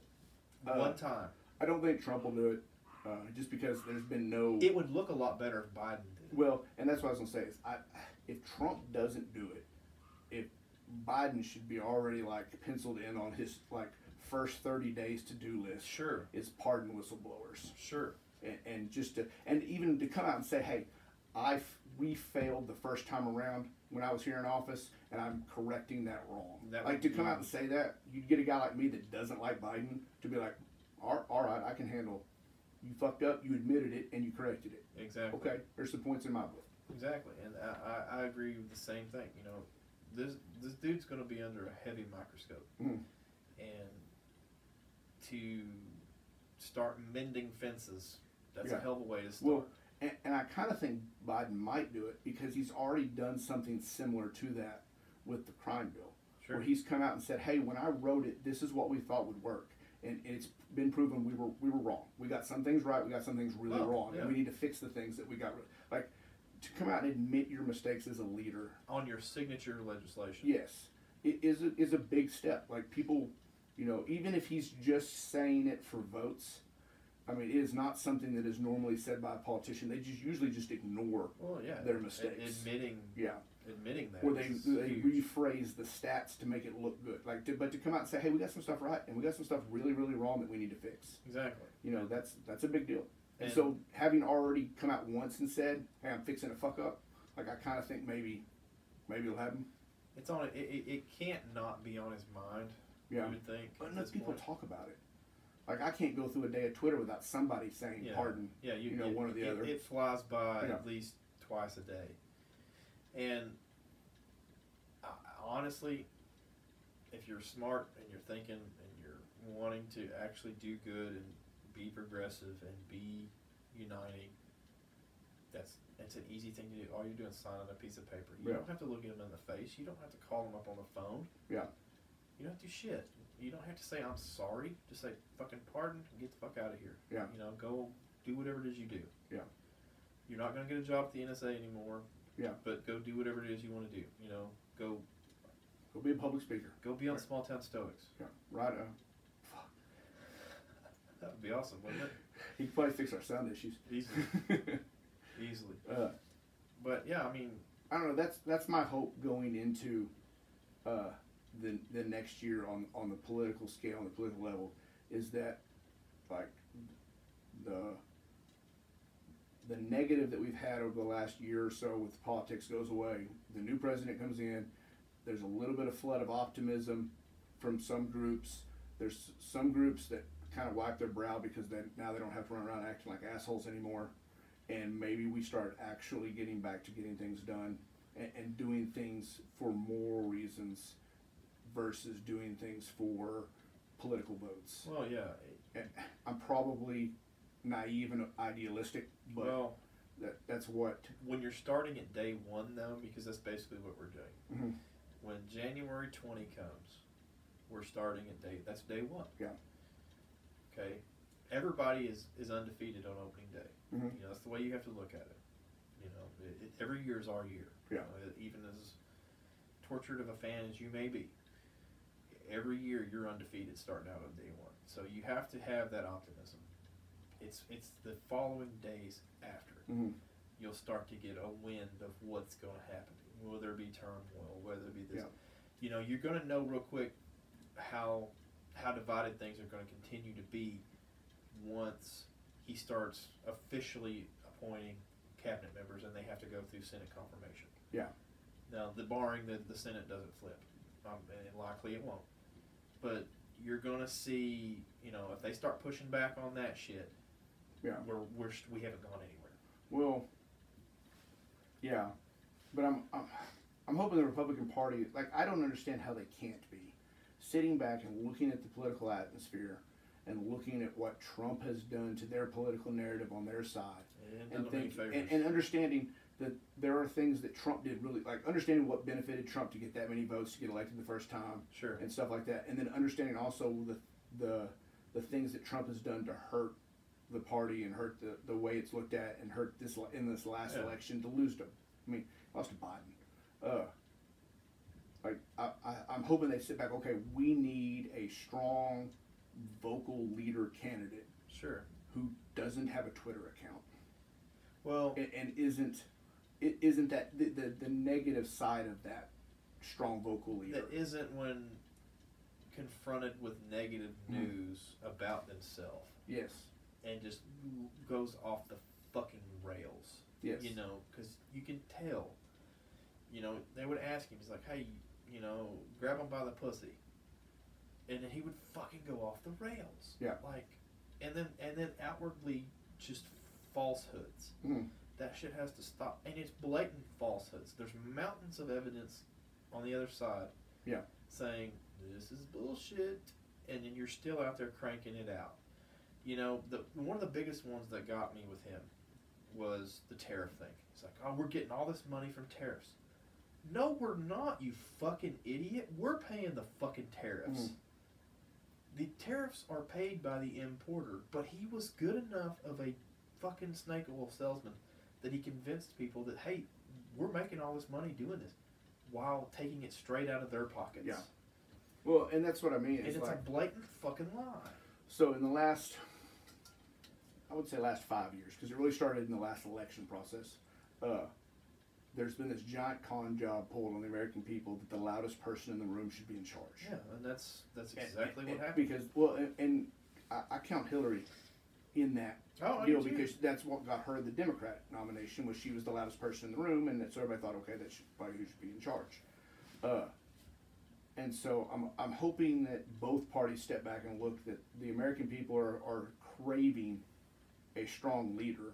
They just need to be actually given an example of one, and not just having to settle for whoever's the loudest or whoever screams the most. Well, another thing too that I want to see, and I'm totally probably not going to, is accountability. Like, I don't care what party you're on.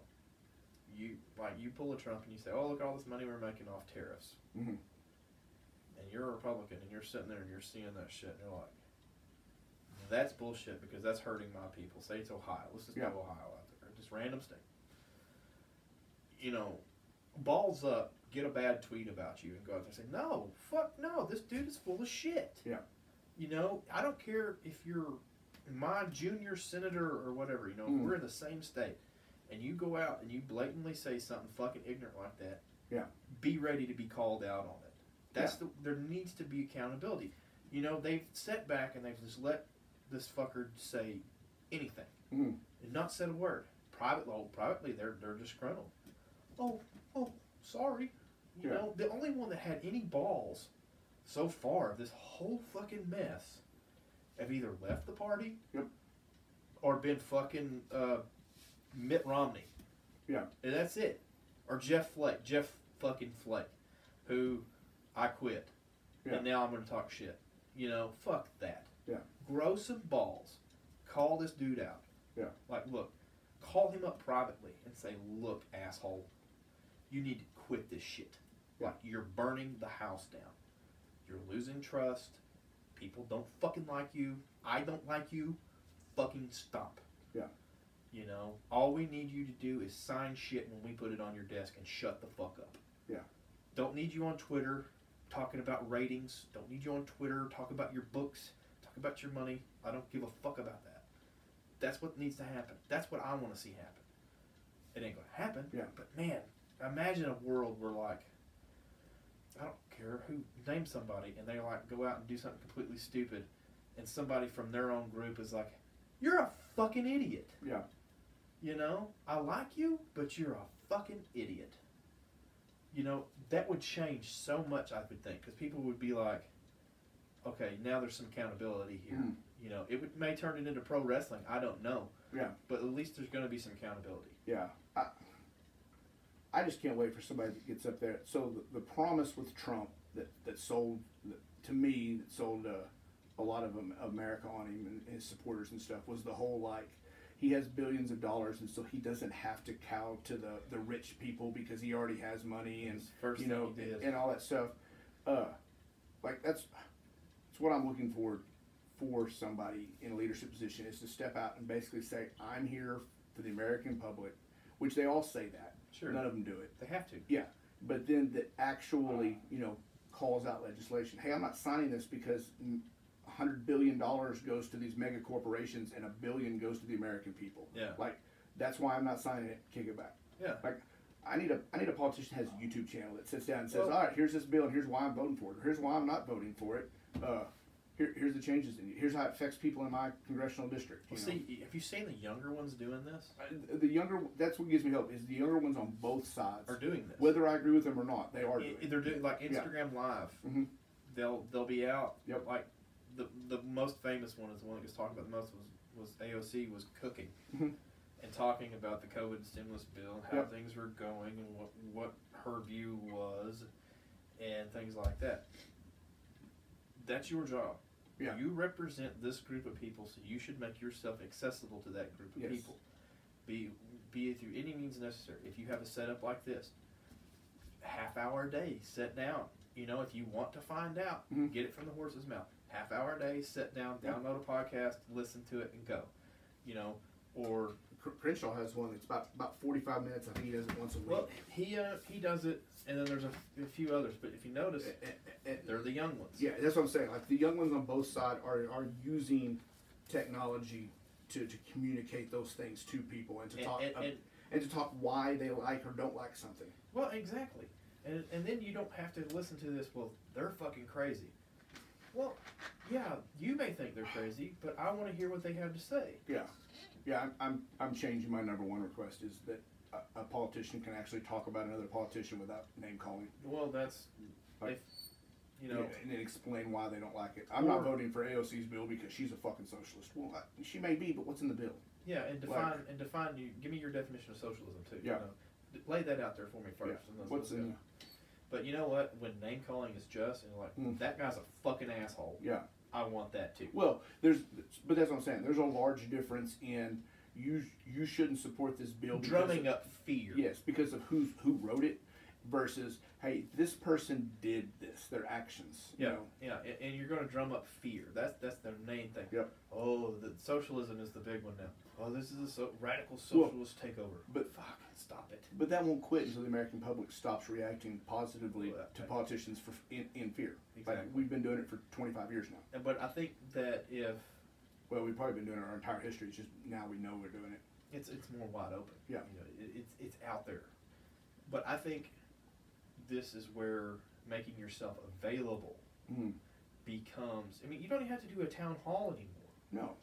The internet is fucking enormous. It amazes me how YouTube and podcasting and Snapchat and all those platforms haven't been taken more advantage of by politicians for, like, campaigning purposes and stuff like that. Like, it's free.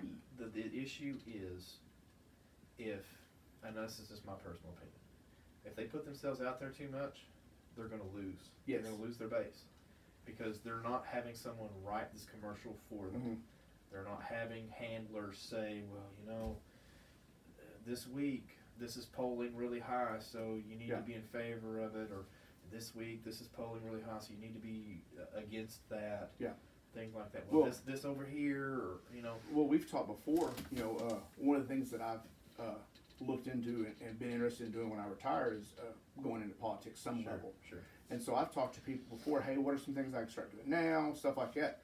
And like one of the first things I was said by somebody who knows what they're talking about is stop talking so much. Well, because I you know, I say what I think and stuff like that. I was told it gives people ammunition when they run against you because they know exactly where you stand because you've said it before. Yeah, but see, to me though, I look at it the other way and I'm like, this motherfucker puts his money where his mouth is. No, I agree, and that's why I respectfully didn't take the advice. Well, but you know, if you go, how educated of you of a voter if you vote against somebody for speaking their mind, for like, this is how it really. The reason I was given wasn't that the voters wouldn't vote for you for speaking your mind. It's that whoever your opponent is has a ton of background on you to devise a plan to make you look bad. Yeah, basically. And then you basically go up and say, look, this dude's a chicken shit. Like, they wouldn't want me in a debate. Oh, no, I'd be horrible. I would cuss a motherfucker. Yeah. Like, you know, I keep, like, in the presidential debates, I kept putting myself in Biden's shoes. And I'm like, he wouldn't say that shit to me. Like, I'd be like, man, fuck you. You want to step over here? Yeah. Oh, I will kick you in your balls. We've talked about it on here before. In the first debate, when Trump started talking bad about Hunter, and they had just kind of covered some stuff on Bo, and Biden thought Trump was still talking about Bo and was talking shit. Like, he turned away from the mic and squared up with him. It was like, are you talking about my boy? Yeah, like, exactly. I thought Biden was going to walk across the stage and punch him in the fucking face. You know, and that's the thing, though. That just goes to show the cowardice that you would have to use those things against somebody. Like this podcast. Like, they come up to you like, dude, there's hours of this podcast of him out there just free speaking. To me, that's a good thing. Yeah. Because I want to educate myself. So if I want to know about you, I'll listen to this motherfucker. Yep. Like, all right, I like that. I don't like this. I like that. I don't like this. I'm not going to go like, well, you know, that Jim Tom Edwards campaign ad says that he rapes goats serially. Like, really? That's what you're going to base that on. Yep. You're not going to go out here and listen to that shit.